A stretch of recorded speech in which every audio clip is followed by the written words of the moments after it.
Hello and welcome to episode 24 of Skeptic Smash Talk. Today is Tuesday, the 9th of August, and I'm your host, Jason Jones. And with me, once again, is my very special co-host, Andy. Welcome back. Hi there. Now, you may have noticed that Andy does swear quite a lot, so please be aware that this podcast is classified as explicit. So if you're easily offended, it's probably best if you turn off now. You can still reach us on Twitter and Facebook, and you can find all our contact details and show notes at skepticsmashtalk.com. Finally, if you want to help support the show, please go to iTunes and leave a 5-star review and continue to share the show details on all your favourite social networks. Now, with that part out of the way, let's get the next bit out of the way. Shall we start off the podcast with some Brexit news? Yeah, so not a great deal happening publicly this week, I guess, but T-Dog is still trying to whip up the House of Lords.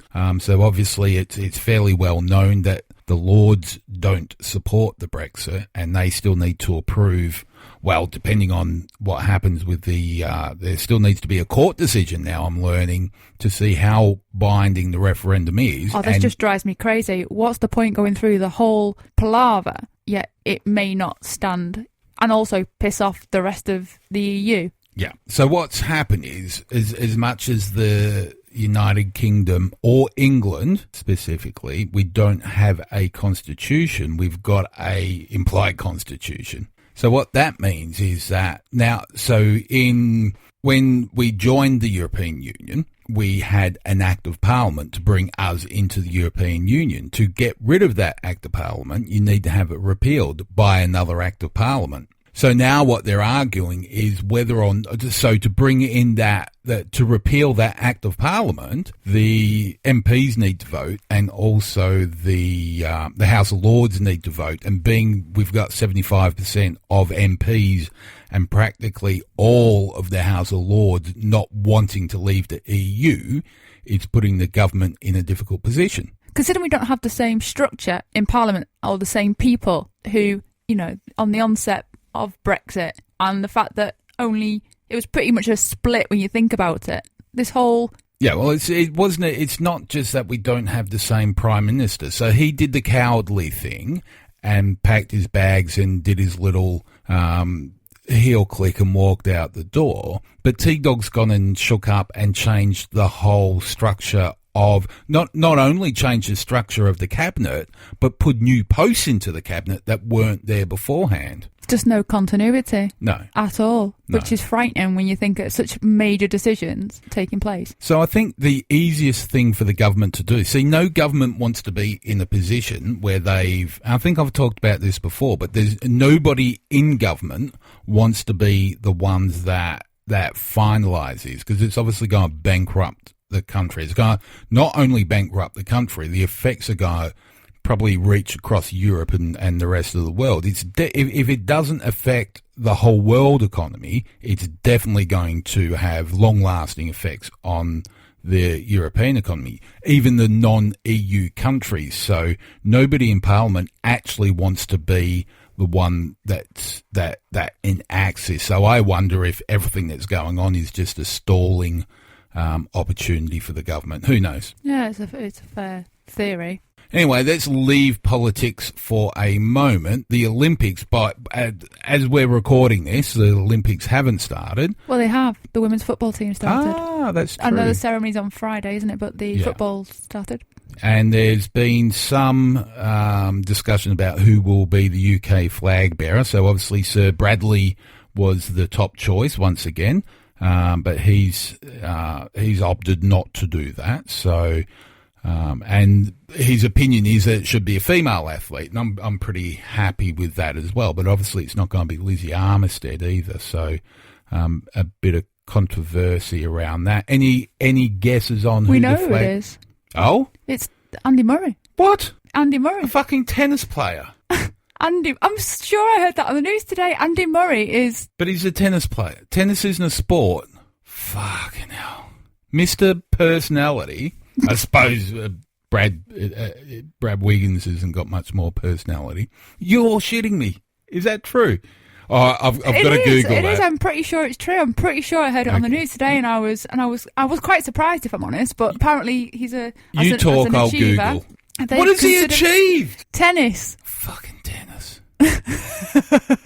Oh my God. No, I kid you not. I'm sure. Well, there you go. That's our choice. I can't really be surprised. First, we voted to leave the European Union and bankrupt generations. Now we've got Mr. I've Got No Personality waving the flag. So all that aside, is there any particular sport that you're looking forward to, or just the whole thing? Do you know, I think I really like the track events. I do like watching the long distance track events. Yeah. But, you know, it doesn't have curling in it, does it? So, No. I mean, it kind of loses the interest for me there, really. Olympic sweeping. Olympic sweeping. Yeah. Have you seen the list of sports? So obviously, for 2020, Tokyo were awarded the games, and there's been 5 new sports in there. Oh, what's the 5 new sports? We there? have baseball/softball, so I'm assuming that's baseball for men and softball for the women. Oh, right, okay. Karate, which... That'd be good to watch. Yeah, what, the baseball or the karate? Karate. Yeah. There's also skateboarding. I think that would be good. I think even with the Winter Olympics, the snowboarding and those sort of gnarly events because are going to be my they're favourite. quite athletic, aren't they? They're quite athletic sports to watch, which you want in athletics. Yeah, of course. Then we have sports climbing, which is... As it says, sports climb. That could be fun because that's that I think we'll be looking for the spills and the thrills for that. It's like circuit racing, like motor racing. People actually don't like watching the car go round and round. People are going to get pretty bored of people climbing up a wall. They're all going to be watching for the falls and the excitement of that. So that will be fun. And just as exciting or boring until a shark comes along will be the surfing. Do you know, that would be really hard, I think, to get on TV. Do you know, to show properly on TV? Yeah, I don't get how they can judge surfing because it's so... Well, they have competitions for surfing all the time, and yeah. It's quite big. Yeah, so we'll see what happens with that. But that's 2020. We're still in Rio this week, and it'll be interesting. Hopefully, touch wood, there's no silliness there. I think it's been some time, and we're in a world now where we can't hide from the fact. But I think it was the 84 Olympics in Atlanta was the last time we had anything sort of silly, and that was a local act of terrorism. And before that, it was... let's just hope it's not touched by it, to be honest. It's especially at the moment, you want some kind of relief from that, don't you? It's a lot going on. So let's just hope the Olympics brings more positive news. Hope so.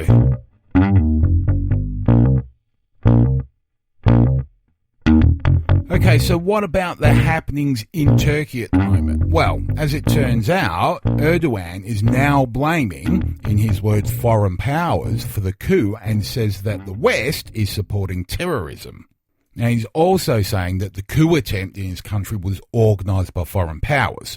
So Erdogan has suggested that Turkey will be now unable to continue its strategic alliance with the United States if it continues, the US that is, to harbour the exiled cleric Fethullah Gulen, who is accused by the Turkish government of instigating the coup attempt. Okay, now the allegiance that he's referring to is the allegiance that lets the US land its military on its bases in Turkey, which the US use to hop in and out of the Middle East with. So if Erdogan is basically trying to blackmail the US and is saying, hand over our guy or all our bases will now be belonging to me. Now, right at this moment, I'm not too sure that it's a good idea to make such threats to the Americans, especially as there is a fair chance that Turkey may be looking for a little bit more support in the very near future. Okay, so for some context, Gulen was originally an ally of Erdogan up until about 2013, and their alliance was destroyed after the 2013 corruption investigations in Turkey, where Erdogan accused Gulen of being behind the corruption investigations, which he may just well have been, but Erdogan was mostly pissed off because he was mostly guilty of all the charges that Gulen had thrown at him. So now Gulen is on Turkey's most wanted terrorist list and is accused of leading what the current Turkish officials call the Gulenist terror organisation. And then this week a Turkish criminal court issued an arrest warrant for Gulen. So Turkey, or to be specific, Erdogan, is demanding the extradition of Gulen from the United States. However, America are having many difficulties believing the charges against him. Probably because they are all bullshit concocted by the Turkish Trump to get revenge for 2013 and to put a veil over who probably is responsible for the coup. Anyway, Erdogan complained about America's request for evidence, saying that we, the Turks, didn't request documents for terrorists that the Americans wanted returned. And I've just had a fucking awful thought. Can you imagine Donald Trump and Erdogan negotiating a prisoner exchange, or negotiating anything for that matter? Anyway, Erdogan has also had a temper tantrum at Germany after a German court ruled against allowing him to appear on a video link to address a crowd of about 30,000 supporters and anti-coup demonstrators in Cologne over the weekend. And quite bloody rightly too. If any one nation knows the damage a military oligarchy can inflict, it's my good friends in Germany. Anyway, in an address for foreign investors in Ankara, which was broadcast by the TRT, now the TRT, that's a government-owned and controlled media, Erdogan said, "I have to say that this was done by foreign powers. This was not done only domestically. The scenario was written outside of Turkey," according to Erdogan.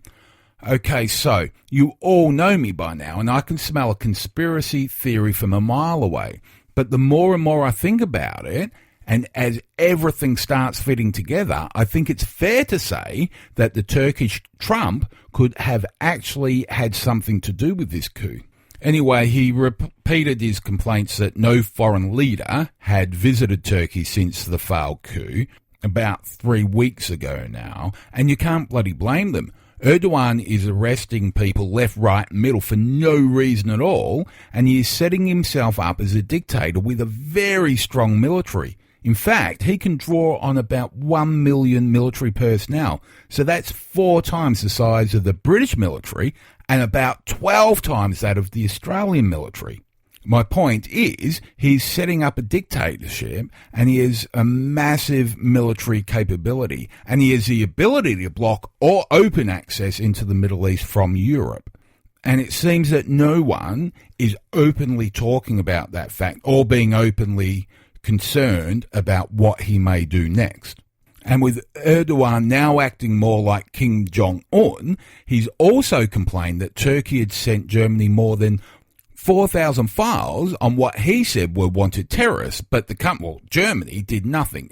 And by terrorist, he uses the term in the same manner as Donald Trump's new bro crush, as Saddam Hussein used the term, as in anyone that opposes his insane rhetoric is now a terrorist. Anyway, he finishes off saying that those that we considered as friends are now siding with the coup plotters and terrorists. Well, going straight back to non-positive and terrorist-linked news, what was the story I read today to do with the British Muslim woman on was it a Thompson's flight? So there was a British woman. Now, what pissed me off is as soon as you read the story, it says a British Muslim woman. Yeah, she was a British woman. I'm a British/Australian male. My religion, or lack thereof it, is absolutely fucking irrelevant, but they must bring it up in these stories. So anyway, and I blame the Independent for that one. But this British woman was detained under terror laws after the cabin crew from Thompson's saw her reading a Syrian art book on the plane. Just crazy. A fucking art book. It turns out this lady, she works for the NHS and she was detained at the airport on return from her holiday, and she was questioned under the terror laws. That wasn't it a flight on the way out on a honeymoon that something was picked up and they were waiting for her to return? Exactly, yeah. So she was reading the book on the way. They were flying to Turkey, so it was a honeymoon, flying out of the UK into Turkey, and this was only a couple of weeks ago, so I'm not too sure. Why would anybody want to go to Turkey at the moment? It's still such a popular destination. It is, isn't it? But anyway, so she's flying to Turkey with her new husband, reading a book on Syrian art. 2 weeks later, she returns, and there's police waiting for her at the airport. Now they're saying that they didn't arrest her, but they detained her under Section 7 of the Terrorism Act, which is a pile of shit to start with. The big problem with the Terrorism Act, for me, is that Section 7 says that you can stop anybody without reason. So you don't even have to suspect that they've carried out an act or are about to carry out an act of terror or are involved in any way. The mere fact that, so Section 7 says that certain people, and pretty much being police officers, can stop somebody at an airport for no reason at all. This is just crazy, because when you think about it, she was just reading a book. Yeah. Now, when the air hostess, or host, or whatever they called, when they went back and reported suspicious activity, and the words "she was reading a book" came out of her mouth, at what point did it actually raise a flag? It's the same as the guy in America who was doing math. He was a professor of economics doing math, and some dumb shit next to him doesn't understand math, thought he was writing code for fucking bombs. Do you know what? One part of me actually thought, due to the alert at the moment, maybe all aircraft and air cabin crew have been given some kind of procedure and memo, and they're at a heightened state now where they're just waiting for some kind of thing to happen, that they're gone crazy. But then you're just telling me now that a passenger sitting next to somebody doing math is... Yeah, I think everybody's oversensitive. Now, I get... So if you're sitting on a plane next to somebody and there's a whole heap of wires hanging out of his body and he's sweating and carrying on... Yeah, I get that. You do something about it. If somebody's reading a book... So when we went to Germany, or next time we go to Germany, because you can buy it now, if I was to buy a copy of the study guide to Mein Kampf, does that make me a Nazi? It's ludicrous. It really is ludicrous. Does reading, now this book that she was reading, just let me find my notes here. So it's a collection of essays and short stories, poems, songs, cartoons, and photographs from Syrian authors and artists. And all of a sudden, reading that makes you a fucking terrorist? So it didn't say ISIS on the front cover, no. It's just... It's mad, absolute madness. It is ridiculous. And when you think, I don't know, what worries me is that people are basing assumptions on a person by how they look and what they read. And that's a frightening path to lead down, isn't it? You know? It gets... I'm not going to say worse. I'm going to say it gets ironic from here. And I'll read this straight from the Telegraph. So... it's talking about when she was stopped next. Anyway, she says, so I asked what was going on, and they said that I'd been reported due to a book I was reading and was to be questioned under the Terrorism Act, as I just said. I was asked what I do, and she said, I told them I work as a child and adolescent mental health services practitioner for the NHS. She went on to say, a part of my job role is working on anti-radicalisation and assessing vulnerable young people with mental health problems at risk of being radicalised. I said that to the police. I said that I'm actually part of trying to fight radicalisation and breaking the stereotype. So there you go. You got somebody here on a plane going to Turkey, reading an art book, who her day job is working with children to fight radicalisation. Do you know what I wonder? Right, because they left it 2 weeks. I mean, I don't know where they got 2 weeks from, but they left it 2 weeks for her return trip. Did they go ahead and then investigate? They obviously had a name. They knew who she was because of the flight and the flight itinerary, and the boarding. They'd know who was on that flight by passport details. Did they go away, investigate her, saw what she did as a living, and thought, oh, I wonder if she's actually... Do you know what I mean? Going a bit too far into it, probably. But did they actually think, oh, maybe she's actually using that job to radicalise? I'm not 100% sure, but I'm going to go ahead and bet my left nut that no, they fucking did not. Hitler only had one ball. Anyway, the response from the airline is this. They say, we appreciate that in this instance, this lady may have felt overcaution had been exercised. However, like all airlines, our crew are trained to report any concerns that they may have as a precaution. Crap, I best choose my book wisely then when we go away. Yeah. Do you know what? I'm taking the Quran. Now, I know that you're only really joking there, but imagine if... Look at our bookshelf, and there's a copy of the Quran in our bookshelf. There's a copy of nearly... Well, not every, but there's so many different physics books in there. There's your yoga books, there's diet books, there's so much in there. Now, in 4 weeks' time, we're flying with Thompsons on a holiday. I'm taking my Kindle. Yeah. Not got a clue what I'm reading then.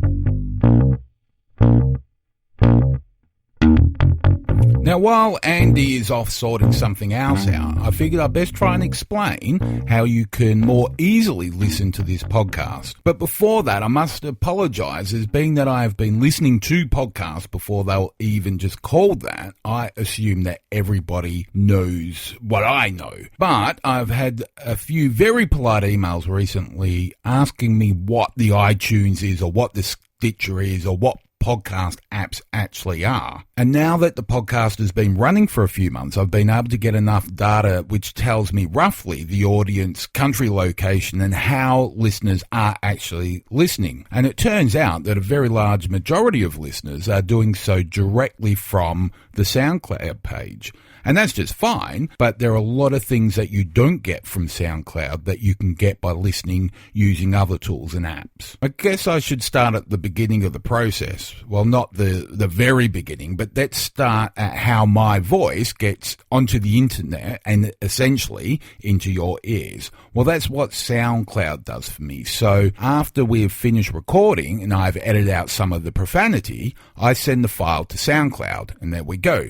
The magical computer monsters do some stuff, and it's there for you to listen to and enjoy. But this means that you either need to keep checking for new shows or wait until I post the new show details on the social networks. So that's where the smartphone apps come in. I guess iTunes is the one that most people are familiar with.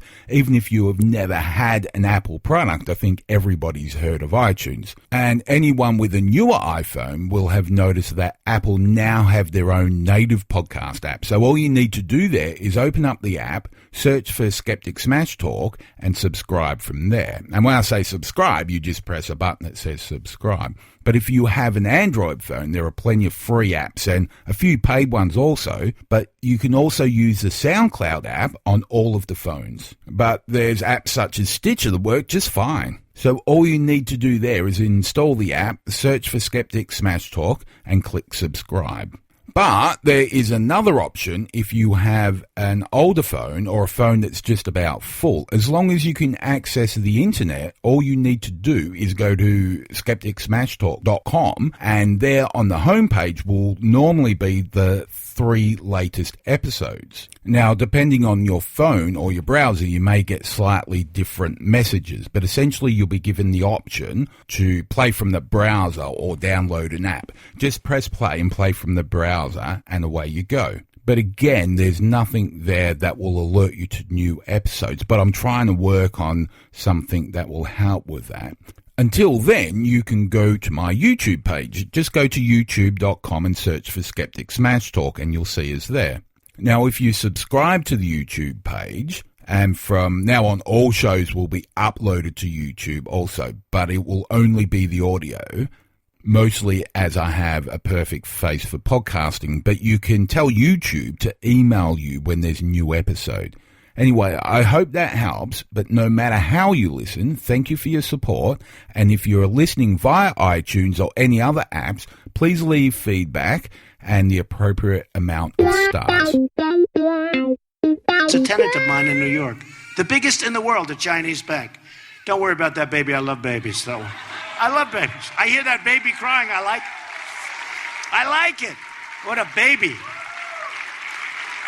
What a beautiful baby. Don't worry. The mom's running around like, don't worry about it, you know. It's young and beautiful and healthy, and that's what we want. Okay, but look. China, they have ripped us to shreds. Ripped us absolutely to shreds. Actually, I was only kidding. You can get the baby out of here. That's all right. Don't worry. I think she really believed me that I love having a baby crying while I'm speaking.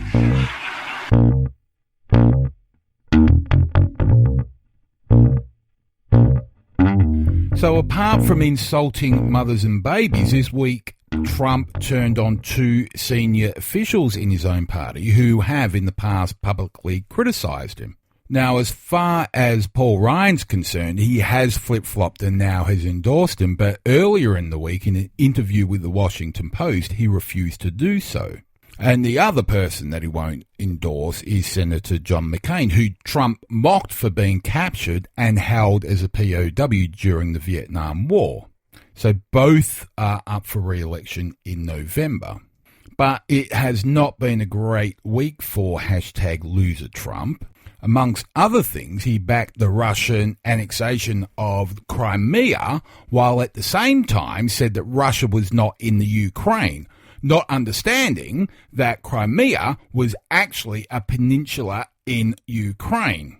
Also this week, President Obama had said that he had had policy differences with previous Republican presidents and candidates in the past, but added that he had never thought they could not function as president. Obama said, in his words, the Republican nominee is unfit to serve as president, and he keeps on proving it. The notion that he would attack a Gold Star family means he is woefully unprepared to do the job. Now, the Gold Star family he's referring to is the family of Captain Khan, who was killed in Iraq. And there's the rub. He takes shots at veterans and their families whenever he thinks it will increase his numbers. And let's face it, up until now, the more radical his comments have been, the higher his numbers are. But the primaries, well, for the Republicans, was nothing but a travelling circus with the king clown acting as ringleader and the eventual victor. But what do you expect when they start with 17 candidates? I've seen a tougher competition that everyone gets a trophy day at the kindergarten sports festival. Anyway, it turned into nothing but a battle of insults, which Trump's brilliant at, and that's how he got the nomination. Anyway, I digress. Dum Dum likes to tell us all that he's the best at veteran. He says that he supports them and he's raised the best money for them, and I will get to how he justifies that claim in a bit, but here's a spoiler. Giving something that has no value apart from the value that Dum Dum gives it does not mean that he has raised or given a shitload of anything to anybody. All he has done is given a load of shit to veterans. So on that, what about #LoserDonald's military career? Well, he kind of did have one, of sorts. He started his teen years education at the Kew Forest School, which is essentially a prep school for overprivileged twats, with his father, Fred Trump, serving as a member of the Board of Trustees. But due to behaviour problems, Trump had to leave the school at 13 and was enrolled in the New York Military Academy, where he finished his schooling, where Trump participated in marching drills, wore a uniform, and somehow attained the rank of captain. Now, not that a military boarding school has much to do with the real military, rather it's a place where rich twats with even more twatty children send said twatty children rather than go through the rigmarole of actually being a parent. In 2015, the Orange Joffrey told a biographer that at the New York Military Academy, he was given more military training than a lot of the guys that go into the military. Now, I'm no expert on military boarding schools where rich twats with even more twatty children send said twatty children rather than go through, as previously discussed, the rigmarole of actually being a parent. So I went onto the internet to find out what life at the New York Military Academy is like for its students. And this is what its Wikipedia page tells us about student life at the New York Military Academy. Well, their days typically begin at 6 a.m. and end at 10 p.m, pretty much like military recruit school. Cadets attend grade-specific classes during that time and also participate in organised sports activities and study hall. During closed weekends, cadets are expected to attend additional leadership training, drill and ceremony, and maintain the appearance of their respective barracks. Upon gaining the opportunity for an open weekend, cadets in good academic standing can apply for a weekend furlough. Along with academics, athletics and leadership, the fourth pillar of cadets' life is character, reinforced continually by the Cadet Honor Code, which has the following 3 rules of thumb. Number 1, does this action attempt to deceive anyone or allow anyone to be deceived?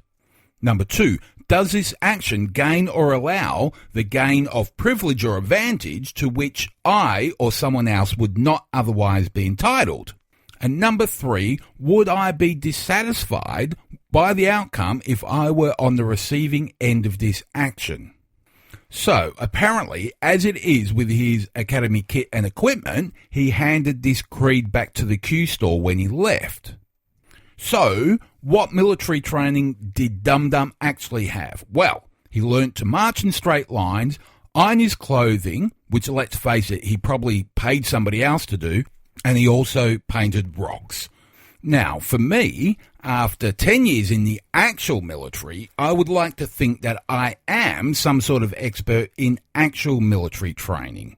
And that what their whole life learning of the military is at the military academy is the first half of day 1 of actual military training.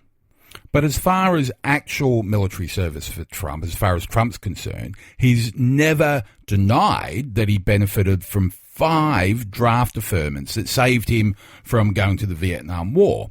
4 of these were to allow him to continue his studies, and 1 was thanks to a doctor's note saying that he had a spur on a heel bone. But new questions and inconsistencies have surfaced, particularly with regard to the medical deferment.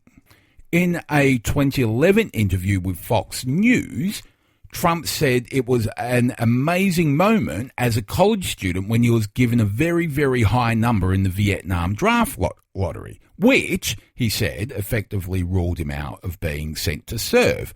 But a New York Times article proves that the lottery actually happened long after Trump had finished his final rounds of studies. Moreover, the medical classification he had received because of this apparent bone spur, known as a 1Y, meant he was disqualified anyway, rendering the number he received in the lottery draw, high or whatever, not relevant. But Dum Dum still can't explain how it was that he became a successful athlete at college, and as a 70-year-old today with an apparent unblemished health record, he found himself diagnosed with a heel spur serious enough to stop him from serving. Last month, he said in an interview, I had a doctor that gave me a letter, a very strong letter on the heels. Over a period of time, it healed up. But for some reason, when asked, he can't actually recall which foot he had problems with.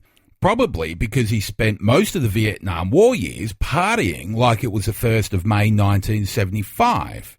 And it doesn't help his credibility when in 97, during an interview with Howard Stern, somehow Dum Dum managed to suggest that avoiding getting sexually transmitted diseases had been his personal Vietnam. I've got that audio right here, so let's have a listen.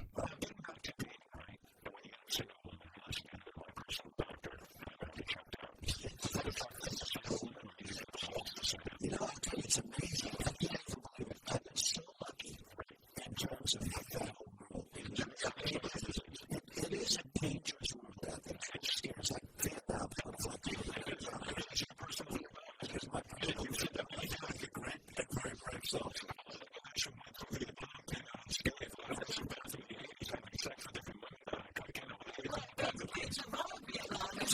What an overprivileged little prick. Anyway, it's not just the politicians that have had enough of him. Fellow billionaire Warren Buffett, or I should say actual billionaire Warren Buffett, has called Trump out for not sharing his tax returns. Now, Buffett is the third richest man in America, and he has for a long time been calling for fairer tax changes so that the rich actually pay more and the poor actually pay less. But Trump has been the first presidential candidate since 1980 not to release his tax returns. And he has claimed several times that he cannot release them while they are being audited by the IRS, although Buffett has said that there's no such rules, and the IRS have also said the same thing.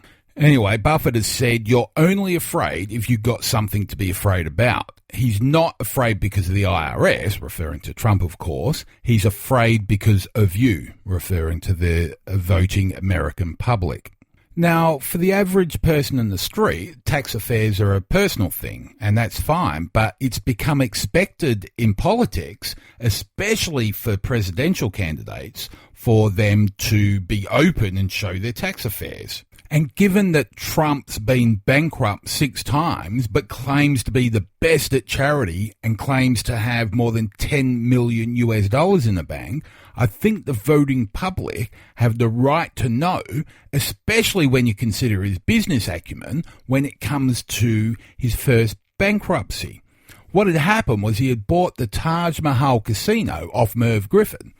It went bankrupt after Trump owned it after 1 year. A casino where the house always wins went bankrupt after 1 year. It gets better or worse if you're in Trump's shoes. He borrowed to purchase a casino $1 billion US at 14% interest. So the debt ended up being over $3 billion. He borrowed $1 billion on credit card interest rates and blew it all out his arse within a year. That's why America needs to know about his finances.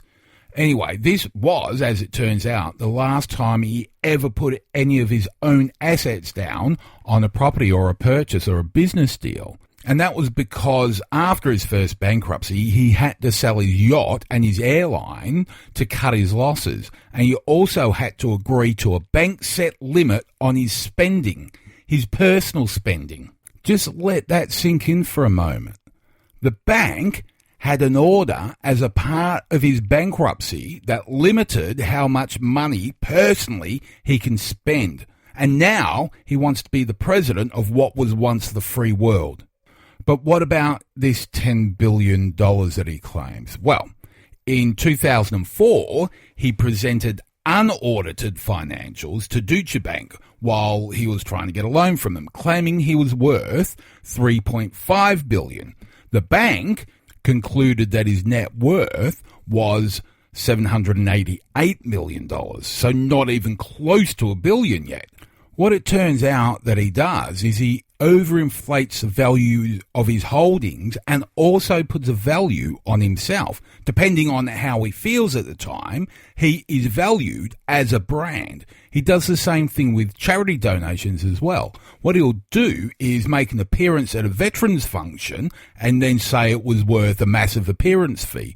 Or he gives his mates free rounds of golf or tickets to see him appear at one of his own functions at one of his own establishments. And let's just see how much he claims from his campaign to fly his jet and appear at his own venues. What I don't think anybody else has noticed is that he's making a shitload of money for his businesses as a part of the campaign trail. So, this brings me to my final thought on the matter of the fat orange Joffrey for the week.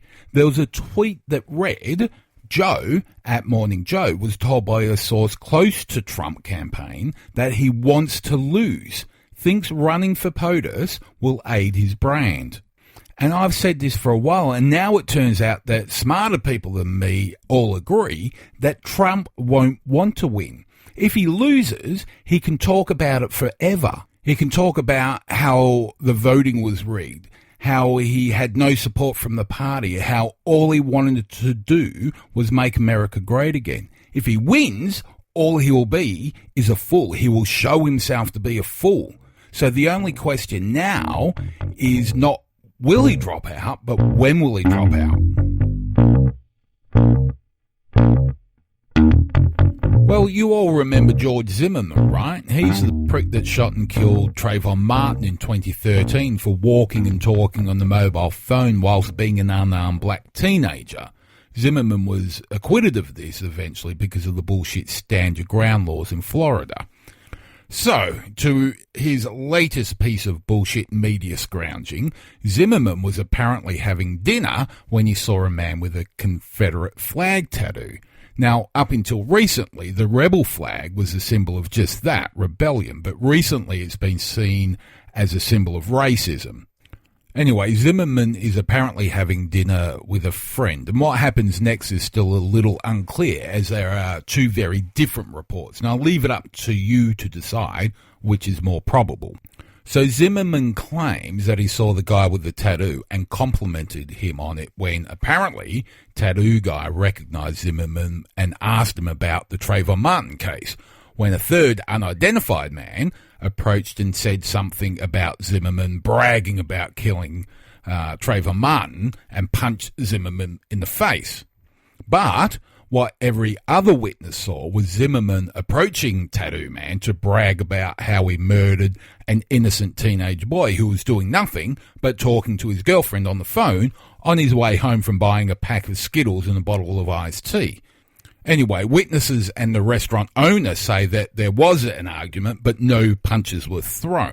The restaurant owner has told Zimmerman not to come back, telling local media that everywhere this guy goes, he causes controversy. And he said you'd think he'll keep a low profile. Anyway, thanks to modern technology, we have a copy of the 911 call. You tell me if it sounds like some big angry biker just punched this little fuck in the face. This man just punched me in the face. Okay, is he still there? Yep. He said he's going to kill me. Okay, let me just pause it there for a second. That's the voice of Zimmerman and the 911 operator. Let's just have another listen to the panic in his voice after he's just been punched in the face and been told that he's going to get killed. Yep. He said he's going to kill me. It's like, yeah, he's still here and he's going to kill me. Fuck off. What else has he got to say for himself? Does he have any weapons? He just sent like 3 or 4 cops. I don't know. He said he was good. Is he away from you now? No, his friends are trying to pull him away. He hit me. He hit my friend's cell phone. Okay, so apparently the guy's still there. People are trying to pull him away from Zimmerman, and Zimmerman sounds like he's trying to do a Bill and Ted impersonation. But thankfully, thanks to all the years' experience that this fuckknuckle has had as a neighbourhood watch assassin, he's able to recommend the correct amount of officers required to respond. Let's keep listening. Okay, did you see any weapons? Face. No. Okay. Do you know his name? Nope. Okay, so you don't know who he is? No. Okay, has anybody been drinking? They have, obviously. Okay. What's your name, sir? I'd rather give it to the officers when they get here. Okay.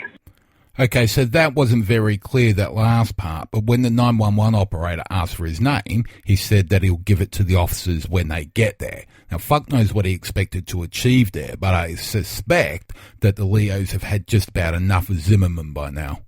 So he may think that if they know that it's him, they'll take their sweet-ass time in getting there, and that becomes apparent in a moment. They're coming back to start. Okay, just don't say anything to him, okay? Okay, now they're getting in their cars and they're trying to leave. Okay, tell me if he goes towards 415. He's drunk as too. He's leaving. Okay. Y'all don't have anybody here yet? Okay, so at this point, we're 1 minute into the actual phone call, and the first time that there's any inflection into his voice is when he wants to know why his backup hasn't arrived yet. What else has he got to say? Sir, they're on the way and I'm updating them. Did you see a tag number on the motorcycle? No, ma'am. He just said, you love her, and took off. That's his words, not mine. Okay. What started the argument? He recognized me. Okay, so you may have missed that last part, so I'll play it again in a second, but have a listen to the 911 operator's voice when Funk Knuckles says that the guy recognised him. It's subtle, but it's there. She knows what's going on. What started the argument? He recognized me. Yeah. He recognized me. Yeah. He recognized me. Yeah. He recognized me. Yeah. Okay, what else? All right, they're on the The guy traffic punched stop me now, in the okay? face and called me. The guy punched me in the face and called me a lover. Okay. Do you need me to get the paramedics to check you out, or are you okay? Yes. You do No, want I them? don't know where I'm bleeding from. Yeah, I taste blood. Okay. Okay. I will get them en route to you, sir.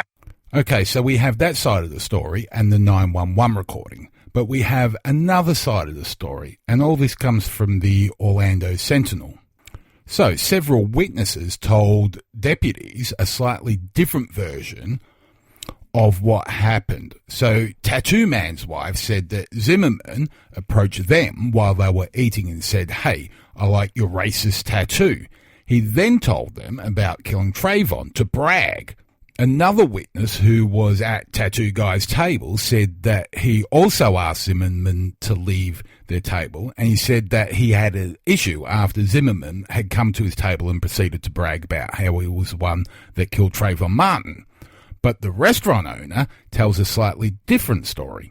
He said the incident started when Zimmerman approached a shirtless patron who had just come in from the river and told him that he didn't like one of his tattoos. After a few words, Zimmerman walked back to his table. Now, a friend of the first man to approach Zimmerman, who was at the restaurant with a family celebrating a 12-year-old's birthday, walked over to Zimmerman to confront him.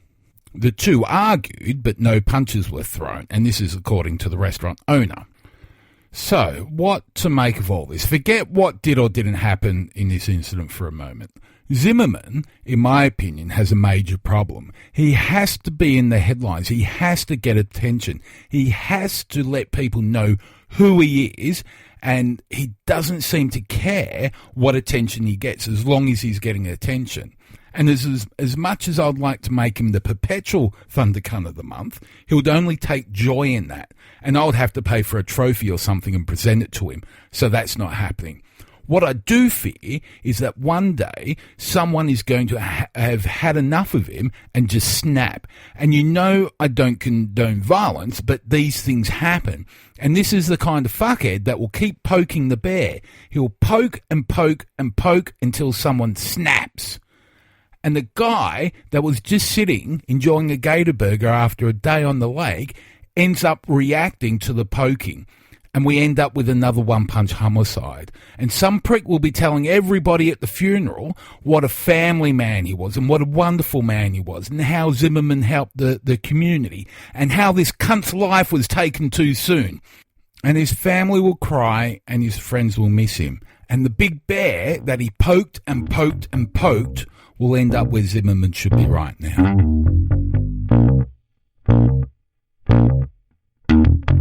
Okay, so this is a pretty standard story, actually, that I wasn't going to bother with until I saw the name of the company that's involved and figured after the last story I need to finish the show with a bit of a laugh. So, the first ever private mission to the moon is actually going to happen, to which some say it might be the beginning of our colonisation of space, and that's yet to be seen. But the US government has given permission to a private Florida company to send a spaceship out of Earth's orbit and up to the moon.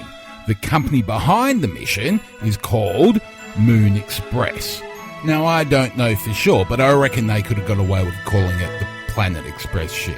Anyway, they hope that they can send up a washing machine-sized rover to the moon that will jump across its surface, firing engines to hop rather than be driven.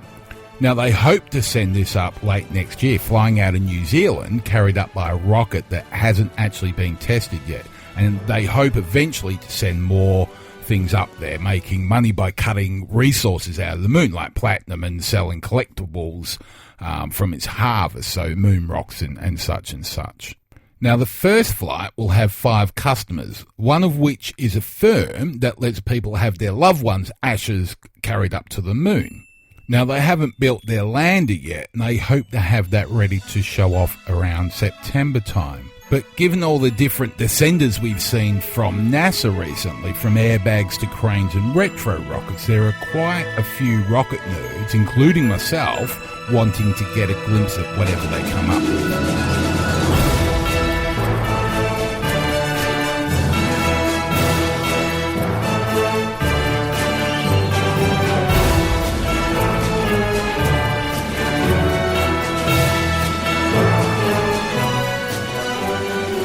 Okay, so Andrea's joined me back in the studio. Hello again. Hi there. Now, we've seen some Olympics. It's Monday night now, so thanks to the beauty of the magic of the internet and computers and time travel, we did a little bit of recording on Thursday and we're finishing off now on Monday. So, the weekend, Andy Murray. Not so good at tennis, it turns out. Do you know I haven't got a clue what happened? He lost the doubles, so he's shit, so... Anyway, it takes two to make a double team, doesn't it? It does. Well, it was his brother, so his brother's shit as well.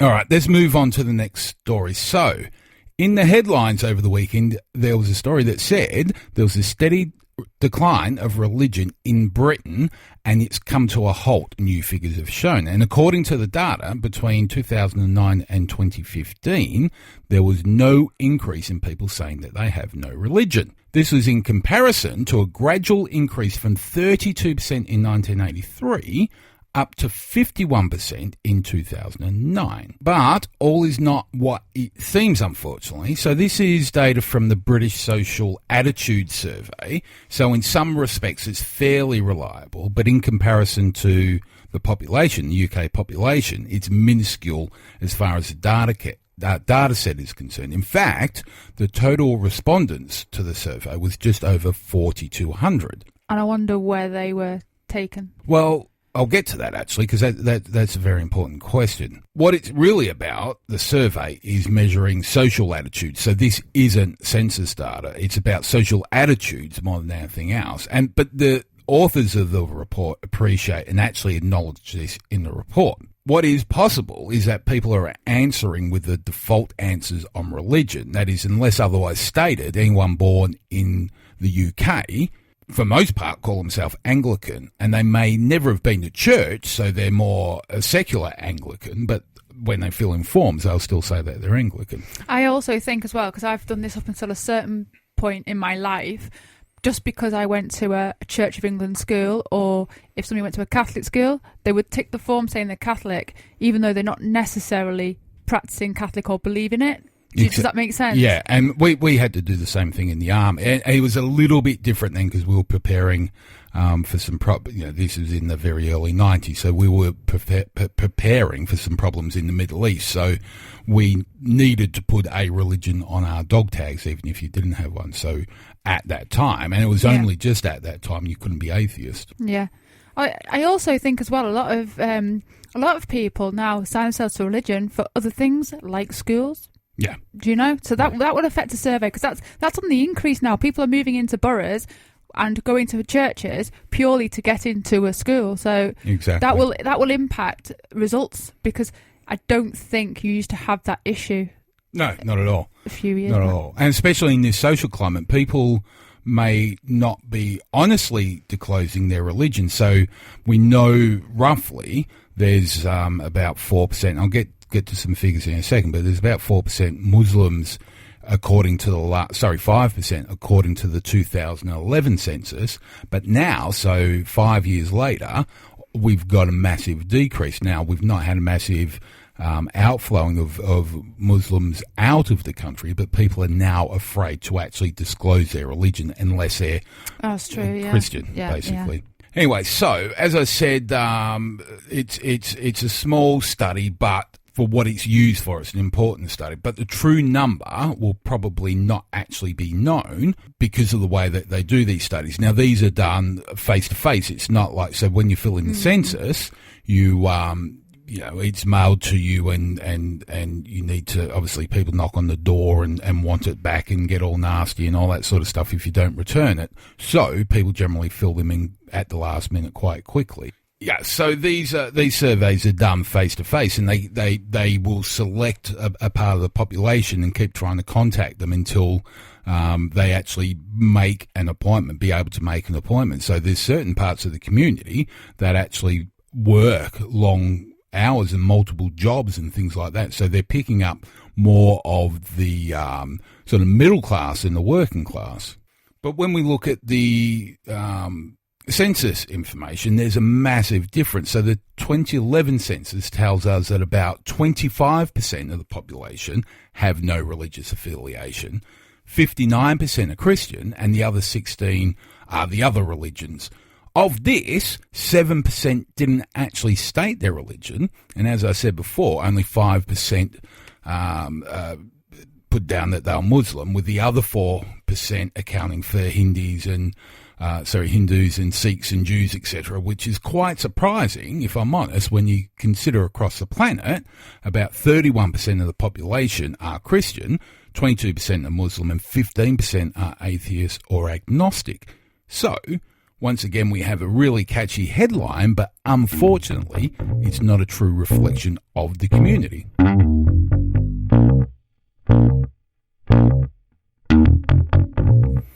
Now, the misogynists on the internet went apeshit once again this weekend over Helen Skelton's outfit when she was commenting on the swimming. Now, akin to the dumbass comments about Michelle Obama showing too much arm last week, apparently Skelton was showing a bit too much leg. Now, have you seen the photo? No, why? Is she wearing a bikini or something? Well, let me just show you the photo. There you go there. What's the problem? Well, she's wearing a very short skirt and showing a little bit of arm. And then, she's showing some skin. Yes, and they're at the pool. And when you look at the photo, and I'll put the link to the photo in the show notes just in case you don't believe me. He's got shorts on. The guy sitting with her is wearing tight. No, not just shorts. They are actually quite but tight, tight shorts, like 1987 shorts. So, what's the difference? Misogynists. One has blonde flowing locks, and the other one's got short cropped manly hair. Well, let's hope whoever is commenting on the beach volleyball next week is wearing a full ball gown, or the internet might just break. Oh, this is just numb. Yeah. Anyway, now I should say I thought about not doing any misogyny or feminist stories for a few reasons. I could go on for a full 30-minute diatribe, which I may just do one day, but there's a very small but very vocal group in the skeptic community that still believes that a woman's place is back in 1951. And even more frustrating is that there is, again, a very small subset, but a very vocal subset that feel unless you have a vagina, you can't be a feminist or support feminist principles.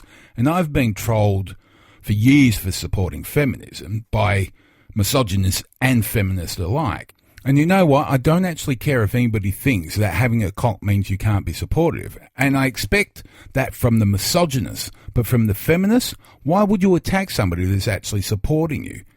Either way, call me what you want. I'm not going to stop doing what I think's right. And for that reason, I have another Olympics misogyny story. Well, sort of.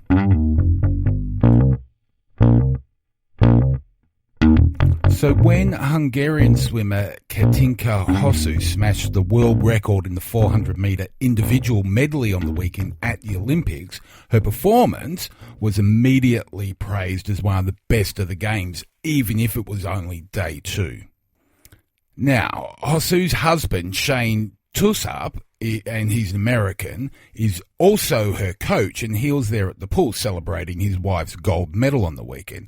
But then the Twitter sphere went apeshit and heads all around the world exploded when NBC's Dan Hicks said that Tussup was the man responsible for the record-breaking performance. And that's exactly how it was reported in nearly every news outlet. But that's not quite what happened. What did happen is when the cameras panned to Tussup, at the time he was waving his arms in the air and beating his chest like a silverback gorilla, and rightly so, his wife just won gold. Anyway, the camera focused on Tussup, and the NBC commentator Hicks said, there's the guy responsible for turning Katinka Hosszu, his wife, into a whole different swimmer. And so, like I said, the internet went apeshit. the commentator Hicks later acknowledged that with live TV, there are often times that you look back and wish you had said things differently. But according to USA Today, Hicks said that he was painting as accurate picture as he could of Hosszu and Shane Tussup's relationship. The swimmer has told him, Hicks that is, that she credits Tussup for improving her strength training in intensity and confidence, which was shattered apart when she lost the exact same event 4 years ago. Hicks also said that it's impossible to tell Katinka's story accurately without giving appropriate credit to Shane, and that's what I was trying to do. Anyway, here's the audio from about 10 metres before the end of the race. You can make your own mind up. Hosszu is going to get that first Olympic medal. It is going to be gold, and this is just an unbelievable performance. A world record for the Iron Lady, shattering it. Dorado's going to come to the wall and get silver. And it's a race for bronze, where it's Belmonte of Spain who gets it. And there's the guy responsible for turning Katinka Hosszu, his wife, into a whole different swimmer. Ladies and gentlemen.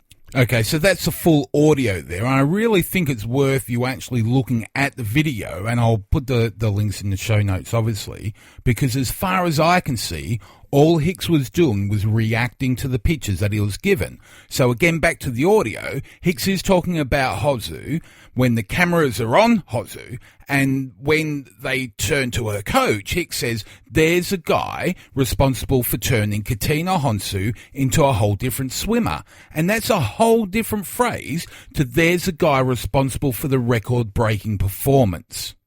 And what's the difference anyway? Well, all that's actually happened is one person or a few people have heard the comment, they've taken offence, and because for fuck's sake knows what reason, people seem to look for something to be offended by, and they turn to Twitter or they turn to Facebook or they turn to the social media, and in an outrage, and rather than people evaluating what actually happened or look at the video, everyone else has jumped on the outrage bandwagon. Now, I recently had somebody that I once admired do that to me because I made a comment that was along the lines of that when employers underpay their staff or don't pay their staff a living wage, I equated that to employees depriving their children of food or shoes or the niceties. This person then jumped on me saying that not all workers have children. Well, no shit, Sherlock. My point was that underpaying staff has massive effects. This person decided that they were in the mood to disagree with somebody and decided to take offence to what I was saying, even if I was only using an analogy to make a point. Anyway, there's a link to the video on the show notes, so have a look, let me know what you think. SkepticSmashTalk.com.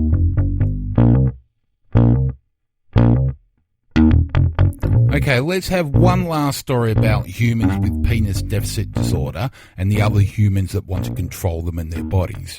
So, little Marco Rubio, remember him? He was one of the other 16 losers that were so shit that they all let loser Donald beat them to the Republican presidential nominee race.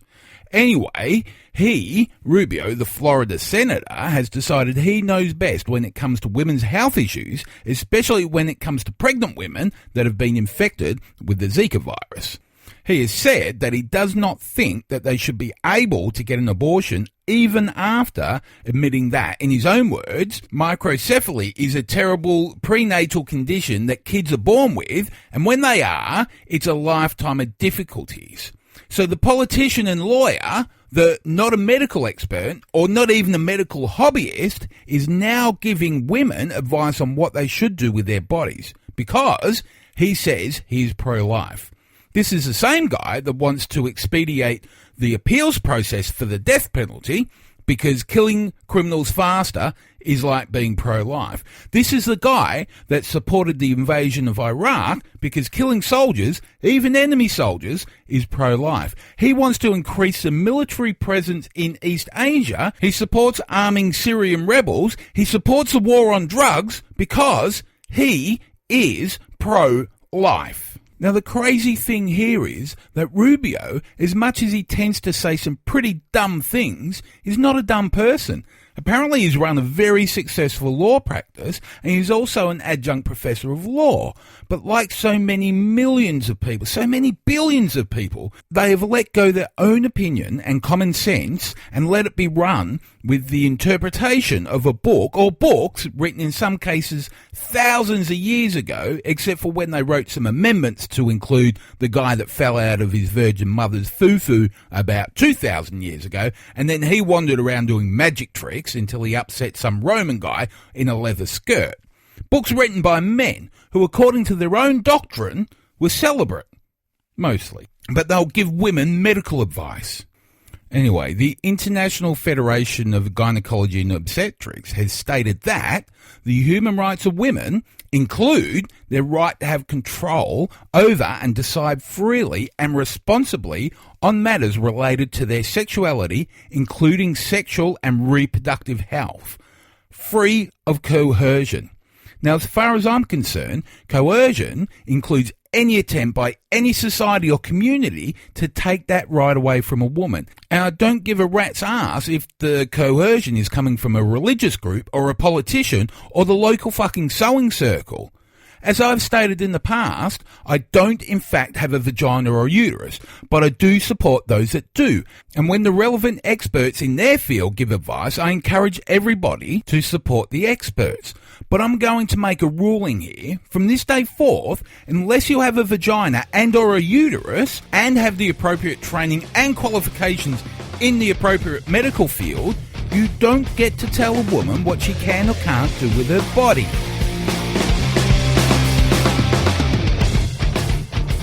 Well, I think that's about enough of me for now. Don't forget to look out for new shows each Monday evening UK time. Now, if you want to keep in touch, you can follow and like the show on all the social networks that allow following and liking. You can get all the contact information you need at skepticsmashtalk.com. Now, if you did in fact enjoy the show, please take a moment to leave a review and the appropriate number of stars on iTunes, where you can also find past and future episodes. But better still, if you really enjoy the show, feel free to post the links and share all the information with all of your friends on your own social networks. So on behalf of myself and Andrea, thanks for listening, and until next time, this has been Skeptic Smash Talk, episode 24.